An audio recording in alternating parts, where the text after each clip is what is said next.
whew, it's like, it's amazing. It is, You are right? speaking my language. You are speaking my language, David. It's like it exercise is therapy and exercise is medicinal. And people don't, that's why doctors are prescribing it in place of antidepressants, because exercise behaves in the brain like a drug. It most closely resembles an antidepressant. And so you're right. You get a 12-hour mood boost from each exercise session. That's why people get addicted, more so to the feeling of it. I always tell people the physical benefits will come. You'll get in shape, you'll lose weight, you'll look awesome. But when you really talk to someone deep into fitness, you start realizing this is about your mental state, your emotional state. The fitness journey goes far beyond the physical body.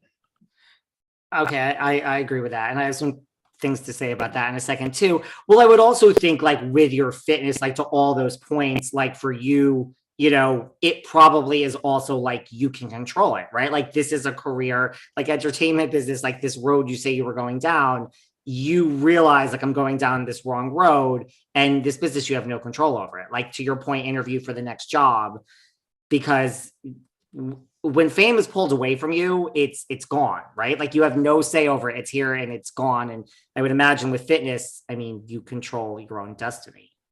That's absolutely true. And there's few things in life that we have control of, really. And Yeah. if you think about it, it's like actually kind of amazing that fitness is not one of those things. You get out of it exactly what you put into it. And it's a guarantee that you'll get in direct proportion what you put into it, you'll get back out of it. There's not a lot of things in life like that. There's not a lot of things in life like that. What was working with Clive Davis like? I mean, in like growing up, who did you look up to in music?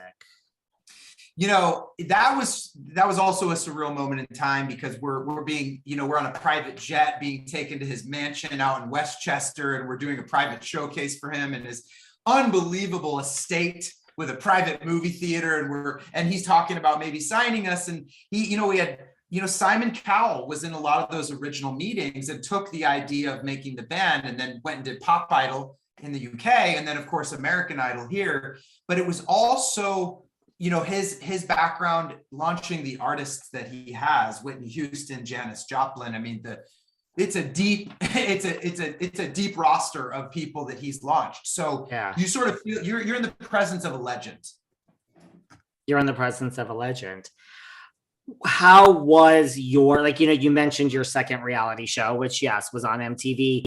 What was that like? Like here you are trying to break out, like, and you look at like Justin Timberlake, and the music is much different, and you're writing your shows, but you're still now on this MTV. It's not ABC, but you're on this MTV reality train. Like, what was the actual reality show like?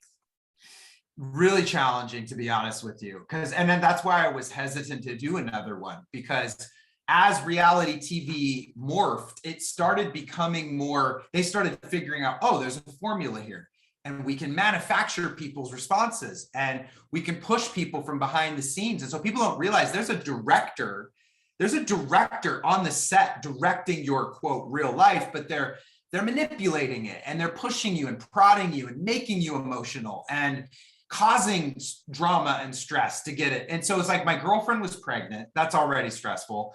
We have hidden cameras, hidden microphones, and people living in our basement, basically. It was, again, the stress of that, the pressure of trying to make something of myself outside of O-Town and launch this solo career. Yeah, and of course, comparing myself to people like Justin Timberlake, the stress and the pressure that I was under was immense. And I think that's why that ended up being sort of a darker period for me when I went to tour on that album. My single was called Let You Go. It was one of the fastest charting singles of that year. It exploded, and now I'm out on tour again. And, that's where I hit a wall. And I realized I started turning to really unhealthy behaviors, and looked at myself in the mirror, and I was like, if I don't make a change, I'm going to join the 27 Club. I'm going to die as this young performer, like many have. And I had this epiphany moment where I knew I needed to make a change. And for that reason, I think my perspective on even pursuing music after that really changed. That's why I pivoted into Broadway, actually. I found the music industry to be very, between Lou Pearlman, who ended up being sued by NSYNC and Backstreet, I ended up being on Blackground Records, which there was a lot of drama there. Anyone's followed the story about Aaliyah's music and JoJo. There's been a lot of issues with them trying to get their music out. And my solo album just finally became available on digital platforms. It wasn't available for years. There was so much out of my control that I just really honestly wanted to make a change. And after about 10 years in the music industry, I auditioned for Hairspray the musical on Broadway. And what was going to be a short 12-week contract really turned into me being re-signed 5 separate times. And I played that role for almost 2 years. And, it was like, I see some people like that chase, like basically you're competing with everyone in this industry. And if you have success, you can fall into this trap of just trying to squeeze every single drop out of it. And for me, I just said, I'm just going to go a different direction completely. And that's what Hairspray on Broadway was for me. Well, I live in New York, so yes, I'm all about the Broadway. And I mean, I was going to say, right, it was supposed to be a very short gig and it lasted for, was there like Ron Perlman, like I'm sure that wasn't, a fun experience. Like, was there one thing, like you say, that really was the final straw of like looking in the mirror and saying like, I am doing all these bad habits and this business is like a tough business. And right, like people try to just like you want to leave the party before the party leaves you, right?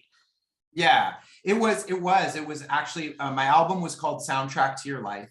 Mm-hmm. And the single was called Let You Go. And we had about 5 songs on that album. I worked with Max Martin, who of course not a lot of people know. Max Martin is the most decorated songwriter behind John Lennon and Paul McCartney. He wrote all of Backstreet Boys hits, all of Britney Spears, so many NSYNC hits. And now today he's doing The Weeknd, and he's the most, he's phenomenal. He's like our generation's like Beethoven in pop music.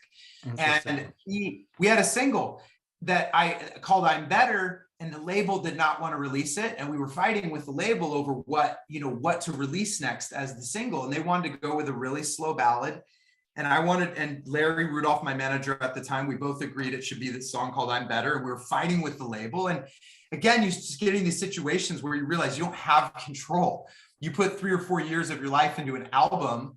And when it comes time to pick the singles, even you're the singer, you're the face, you're the brand, but you have no control over it. And personally, I feel a lot of very bad decisions were being made marketing wise. And it was really a travesty. I mean, it was so close to that album. I poured my heart and soul into it. And to not have any control or to not have any say. And I wasn't really treated that well after that. And it made me feel like the music industry is full of a lot of sharky people.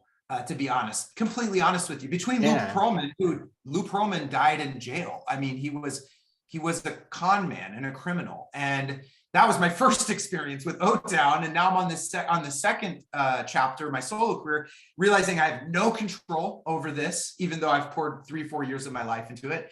And that's why I was just like, I'm done. I'm done with the music